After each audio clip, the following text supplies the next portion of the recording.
ओम नमो भगवते वासुदेवाय। आज हम सुनेंगे पौष मास महात्म्य में श्रीमद् भागवत पुराण का तीसरा अध्याय और आज की कथा होगी भक्ति के कष्ट की निवृत्ति।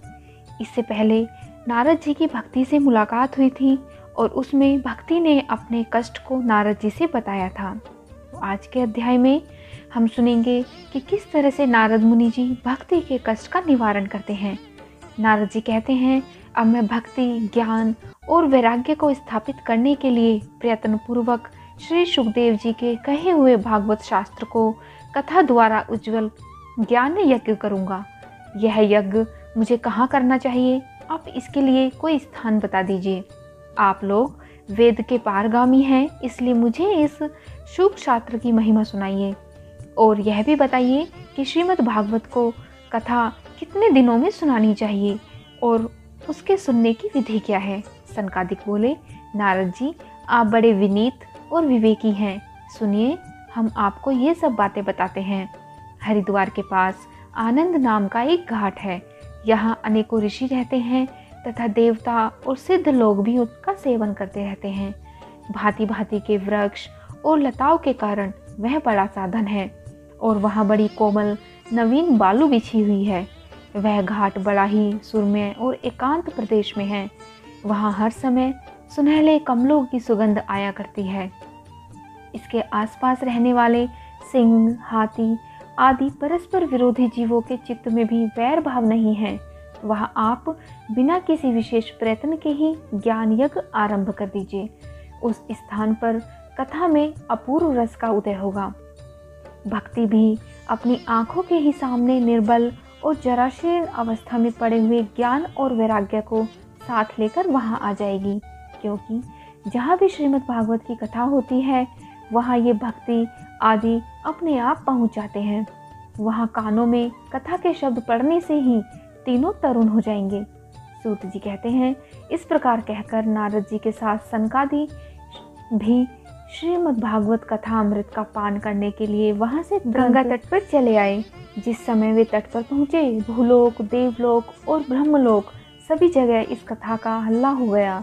जो भागवत कथा के रसिक विष्णु भक्त थे वे सभी श्रीमद् भागवत अमृत का पान करने के लिए सबसे आगे दौड़ दौड़ कर आने लगे। भृगु, वशिष्ठ, च्यवन, गौतम, मेधातिथि, देवल, देवरात, परशुराम, विश्वामित्र, शाकल, मार्कंडेय, दत्तात्रेय, पिपलाद, योगेश्वर, व्यास और पराशर, छाया, शुक, जाजली और जहू आदि सभी प्रधान मुनिगण अपने अपने पुत्र, शिष्य और शिष्यों समेत बड़े प्रेम से वहां आए। इनके सिवा वेद, वेदांत, मंत्र, तंत्र, 17 पुराण और 6 शास्त्र भी मूर्तिमान लेकर वहां उपस्थित हुए। गंगा आदि नदियाँ, पुष्कर आदि सरोवर, कुरुक्षेत्र आदि समस्त क्षेत्र, सारी दिशाएं, दंडक आदि वन, हिमालय आदि पर्वत तथा देव, गंधर्व और दानव आदि सभा सभी कथा सुनने चले आए। जो लोग अपने गौरव के कारण नहीं आए, महर्षि भृगु उन्हें समझा बुझाकर ले आए। तब कथा सुनाने के लिए दीक्षित होकर श्री कृष्ण परायण सनकादिक नारद जी दिए हुए श्रेष्ठ आसन पर विराजमान हुए। उस समय सभी श्रोताओं ने उनकी वंदना की। श्रोताओं में वैष्णव, विरक्त, सन्यासी और ब्रह्मचारी लोग आगे बैठे थे और उन सब के आगे नारद जी विराजमान हुए। एक और ऋषिगण और एक और देवता, एक और वेद और उपनिषद तथा एक और तीर्थ बैठे और दूसरी ओर स्त्रियां बैठी। उस समय सब और जय जयकार, नमस्कार और संगे का शब्द होने लगा और अबीर, गुलाल, खील एवं फूलों की खूब वर्षा होने लगी। कोई देव श्रेष्ठ तो विमानों पर चढ़कर वहां बैठे हुए सब लोगों पर कल्प वृक्ष के पुष्पों की वर्षा करने लगे। सूत जी कहते हैं, इस प्रकार पूजा समाप्त होने पर जब सब लोग एकाग्रचित हो गए तब सनकादि ऋषि महात्मा नारद जी को श्रीमद् भागवत महात्म्य स्पष्ट करके सुनाने लगे। सनकादिक ने कहा, अब हम आपको इस भागवत शास्त्र की महिमा सुनाते हैं। इसके श्रवण मात्र से मुक्ति हाथ लग जाती है। श्रीमद् भागवत की कथा का सदा सर्वदा सेवन आस्वादन करना चाहिए। इसके श्रवण मात्र से श्री हरि हृदय में आ विराजते हैं। इस ग्रंथ में 18,000 श्लोक और 12 स्कंध हैं तथा श्री सुखदेव जी और राजा परीक्षित का संवाद है। आप यह भागवत शास्त्र ध्यान देकर सुनिए। यह जीव तभी तक अज्ञानवश इस संसार चक्र में भटकता है, जब तक क्षण भर के लिए भी कानों में इस सुख शास्त्र की कथा नहीं पड़ती। बहुत से शास्त्र और पुराण सुनने से क्या लाभ है, इससे तो व्यर्थ का भ्रम रहता है। मुक्ति देने के लिए तो एकमात्र भागवत शास्त्र ही गरज रहा है। जिस घर में नित्य प्रति श्रीमद् भागवत की कथा होती है वह तीर्थ रूप हो जाता है, और जो लोग उसमें रहते हैं उनके सारे पाप नष्ट हो जाते हैं। हजारों अश्वमेध और सैकड़ों वाजपेयी यज्ञ इस सुख शास्त्र की कथा का 16वां अंश भी नहीं हो सकते। तपोधनों, जब तक लोग अच्छी तरह श्रीमद् भागवत का श्रवण नहीं करते तभी तक उनके शरीर में पाप निवास करते हैं। फल की दृष्टि से इस सुख शास्त्र कथा की समता गंगा, गया, काशी, पुष्कर या प्रयाग कोई तीर्थ भी नहीं कर सकता। यदि आपको परम गति की इच्छा है तो अपने मुख से ही श्रीमद् भागवत के आधे अथवा चौपाई श्लोक का भी नित्य नियम पूर्वक पाठ कीजिए। ओमकार, गायत्री, पुरुषोक्त, तीनों वेद, श्रीमद् भागवत, ओम नमो भगवते वासुदेवाय, यह द्वादशाक्षर मंत्र 12 मूर्तियों वाले सूर्य भगवान, प्रयाग, संवत स्वरूप काल, ब्राह्मण, अग्निहोत्र को, द्वादशी तिथि, तुलसी, वसंत ऋतु और भगवान पुरुषोत्तम, इन सब में बुद्धिमान लोग वस्तुतः कोई अंतर नहीं मानते। जो पुरुष अहर्निश अर्थ सहित श्रीमद् भागवत शास्त्र का पाठ करता है उसके करोड़ों जन्मों का पाप नष्ट हो जाता है, इसमें तनिक भी संदेह नहीं है। जो पुरुष नित्य प्रति भागवत का आधा या चौथाई श्लोक भी पढ़ता है उसे राजसूय और अश्वमेध यज्ञों का फल मिलता है।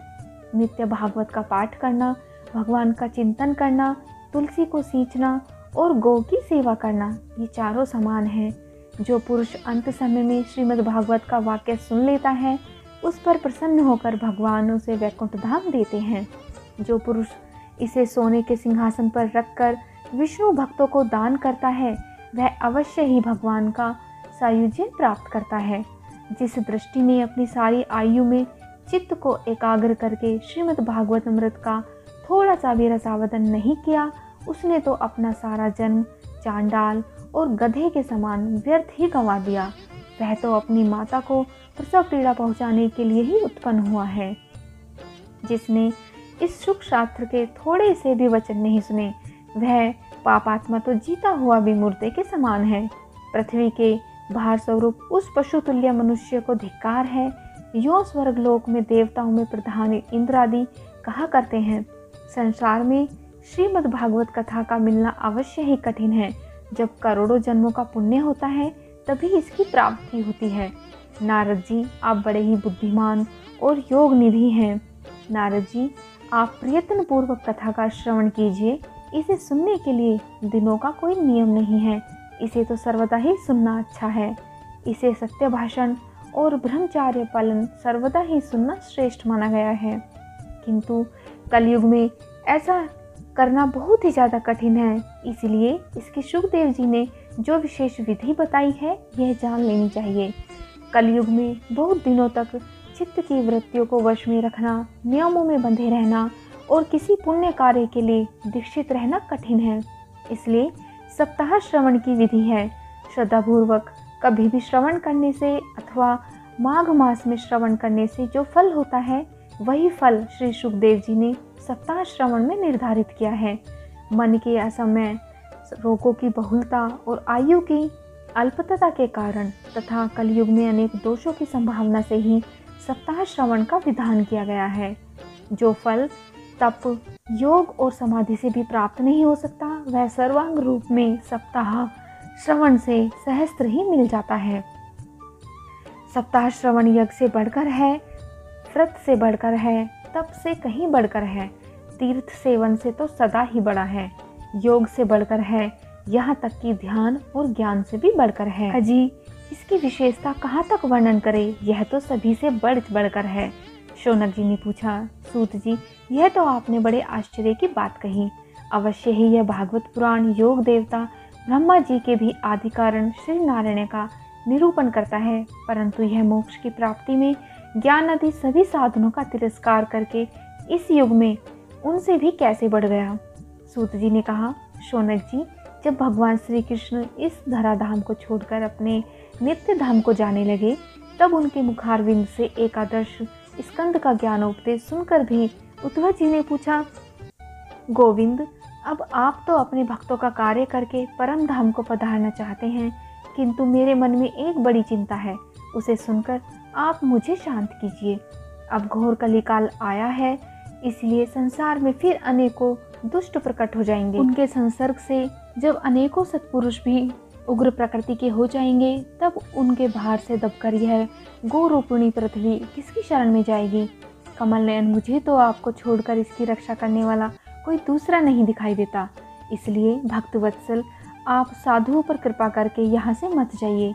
भगवान, आपने निराकार और चिंत मात्र होकर भी भक्तों के लिए ही यह सगुण रूप धारण किया है, फिर भला आपका वियोग होने पर वे भक्तजन पृथ्वी पर कैसे रह सकेंगे। निर्गुणोपासना तो बहुत बड़ा कष्ट है, इसलिए कुछ और विचार कीजिए।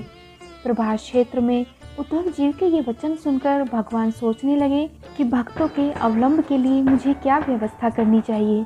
शौनक जी तब भगवान ने अपनी सारी शक्ति भागवत में रख दी। वे अंतर्ध्यान होकर इस भागवत समुद्र में प्रवेश कर गए। इसलिए यह भगवान की साक्षात शब्दमयी मूर्ति है। इसके सेवन, श्रवण, पाठ अथवा दर्शन से ही मनुष्य के सारे पाप नष्ट हो जाते हैं। इसी से इसका सप्ताह श्रवण सबसे बढ़कर माना गया है, और कलयुग में तो अन्य सब साधनों को छोड़कर यही प्रधान धर्म बताया गया है। कलिकाल में यही ऐसा धर्म है जो दुख, दरिद्रता, दुर्भाग्य और पापों की सफाई कर देता है तथा काम, क्रोध आदि शत्रुओं पर विजय दिलाता है। अन्यथा भगवान को इस माया से पीछा छुड़ाना देवताओं के लिए भी कठिन है, मनुष्य तो इसे छोड़ ही कैसे सकते हैं। अतः इससे छूटने के लिए भी सप्ताह श्रवण का विधान किया गया है। सूत जी कहते हैं, शौनक जी, जिस समय सनकादि मुनीश्वर इस प्रकार सप्ताह श्रवण की महिमा का बखान कर रहे थे, उस सभा में एक बड़ा आश्चर्य हुआ। उसे मैं तुम्हें बतलाता हूँ, सुनो।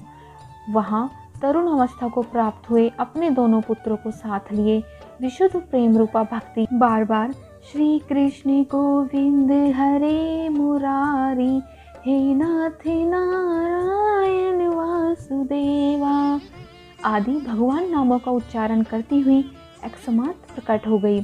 सभी सदस्यों ने देखा कि परम सुंदरी भक्ति रानी भागवत के अर्थों का आभूषण पहने वहां पधारी। मुनियों की उस सभा में सभी यह तर्क वितर्क करने लगे कि ये यहाँ कैसे आई, कैसे प्रविष्ट हुई। तब सनकादिक ने कहा, ये भक्ति देवी अभी अभी कथा के अर्थ से निकली है। उनके ये वचन सुनकर भक्ति ने अपने पुत्रों समेत अत्यंत विनम्र होकर संत कुमार जी से कहा। भक्ति बोली, मैं कलयुग में नष्ट प्राय हो गई थी, आपने कथामृत से सींचकर मुझे फिर पुष्ट कर दिया है। अब आप यह मुझे बताइए कि मैं कहाँ रहूं। यह सुनकर सनकादिक ने उससे कहा, तुम भक्तों को भगवान का स्वरूप प्रदान करने वाली, अनन्य प्रेम का संपादन करने वाली और संसार रोग को निर्मूल करने वाली हो। अतः तुम धैर्य धारण करके नित्य निरंतर विष्णु भगवान के भक्तों के हृदय में निवास करो।